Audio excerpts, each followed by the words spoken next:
ഒരു one time wonder. Acting, direction, scripting, making in every aspect unmatchable. പറഞ്ഞു വരുന്നത് Indian ചിത്രത്തിലെ ചരിത്രത്തിലെ തന്നെ ഒരു വിസ്മയം, Tumbbad. Welcome to Sani thoughts. ऐसी ही हमारी भी एक कहानी है जिसे दोहराने का समय फिर आ गया है. देवी की कोख में.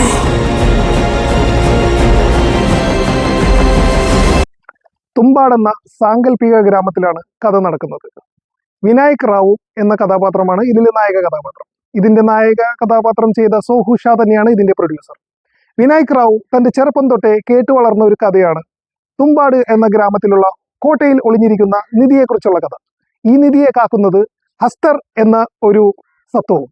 ഈ സത്വം ഒരു ദേവിക്ക് ജനിച്ചതാണെന്നും പിന്നീട് ചില ശാപങ്ങൾ കാരണം സത്വം ഇതിന്റെ കാവൽക്കാരനായി മാറിയെന്നുമാണ് ഈ കഥയിൽ നിന്നും വിനായക് റാവു മനസ്സിലാക്കിയിട്ടുള്ളത്.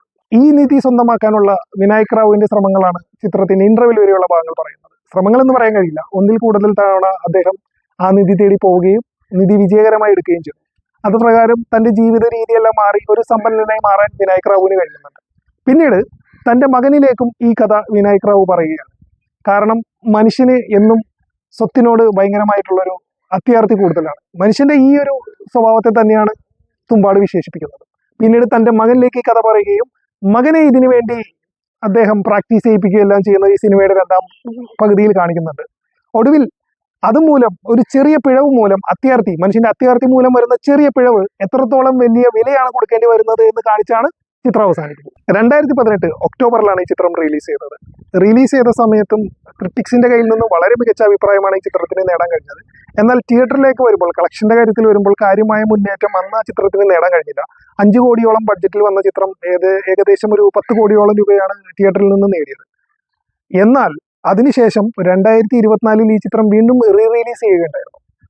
അതുവരെ ഉണ്ടായിരുന്ന ഇന്ത്യൻ സിനിമയിലെ റിലീസ് കളക്ഷൻ റെക്കോർഡുകളെല്ലാം ഭേദിച്ചാണ് തുമ്പാട് അന്ന് തിയേറ്റർ റൺ അവസാനിപ്പിച്ചത്.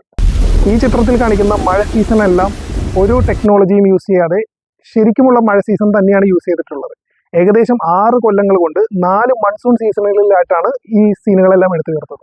ഞാൻ അതുകൊണ്ടാണ് നേരത്തെ പറഞ്ഞത്, ഡയറക്ഷൻ, പെർഫെക്ഷൻ എല്ലാം ഒത്തുചേരുന്ന ഒന്നായിരുന്നു തുമ്പാട് എന്ന ചിത്രം. വളരെ കുറഞ്ഞ ചിലവിൽ എന്നാൽ സാങ്കേതിക തികവിന്റെ പരമാവധി യൂസ് ചെയ്യാൻ ഈ ചിത്രത്തിന് കഴിഞ്ഞിട്ടുണ്ട്. ഈ ചിത്രം തിയേറ്ററിൽ കണ്ട, അല്ലെങ്കിൽ തിയേറ്ററിലല്ല OTT-യിലോ എങ്ങനെ കണ്ടിട്ടുള്ള എല്ലാവർക്കും അറിയാൻ പറ്റും, അതിൽ ഹസ്തർ വരുന്ന സീനുകളെല്ലാം പെർഫെക്ഷന്റെ മാക്സിമമാണ്. അതുപോലെ പെർഫോമൻസിലേക്ക് വരുമ്പോൾ താരതമ്യേന പുതിയ നടന്മാരായിരുന്നു ഇതിൽ അഭിനയിച്ചതെങ്കിലും എല്ലാവരും പെർഫോമൻസിൽ മികച്ചു നിന്നു. സെൻട്രൽ ക്യാരക്ടറിനെ ചെയ്ത സോഹുൽ ഷാ മികച്ച പെർഫോമൻസ് ആയിരുന്നു. അതേപോലെ അദ്ദേഹത്തിന്റെ മകന്റെ വേഷം ചെയ്ത കുട്ടിയും പെർഫോമൻസിൽ മികച്ചത് തന്നെയായിരുന്നു. Indian horror or myth movie ലിസ്റ്റിൽ ഒരു കൾട്ട് ക്ലാസിക് തന്നെയാണ് തുമ്പാട്. അതുകൊണ്ട് തന്നെയാണ് ആ ചിത്രം റിലീസ് വന്നത്.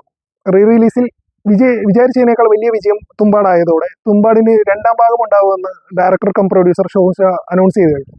പക്ഷേ ഈ കുറി തുമ്പാട് വരുന്നത് വളരെ വലിയ സ്കെയിലാണ്.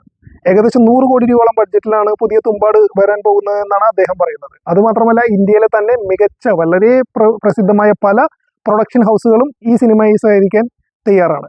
ആദ്യ ഭാഗം വന്നപ്പോൾ വിതരണത്തിന് പോലും എടുക്കാനില്ലാതെ വളരെ കുറഞ്ഞ തിയേറ്ററുകളിൽ മാത്രം ഇറങ്ങിയ ഒരു സിനിമ 2ാം ഭാഗത്തിലേക്ക് വരുമ്പോൾ ഇന്ത്യൻ സിനിമയിലെ തന്നെ വലിയ വലിയ പ്രൊഡക്ഷൻ ഹൗസുകൾ വിതരണത്തിനും പ്രൊഡ്യൂസ് ചെയ്യാനുമായി പിന്നാലെ കൂടുന്നു. അതാണ് തുമ്പാട് ക്രിയേറ്റ് ചെയ്ത മാജിക്.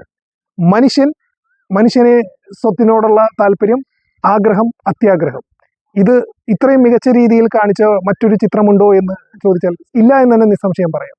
തുമ്പാട് കാണാത്തവരുണ്ടെങ്കിൽ തീർച്ചയായും ഒരു പ്രാവശ്യമെങ്കിലും കാണാൻ ശ്രമിക്കുക.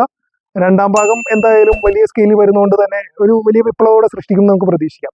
ഈ ചിത്രം കണ്ട നിങ്ങൾ കമന്റ് ചെയ്യൂ നിങ്ങളുടെ അഭിപ്രായങ്ങൾ. കാണാത്തവരുണ്ടെങ്കിൽ കാണുക. ഈ വീഡിയോ ഇഷ്ടമായെങ്കിൽ ലൈക്ക് ചെയ്യുക, സബ്സ്ക്രൈബ് ചെയ്യുക. കൂടുതൽ ഇത്തരത്തിലുള്ള വിശേഷങ്ങളുമായി വീണ്ടും കാണാം.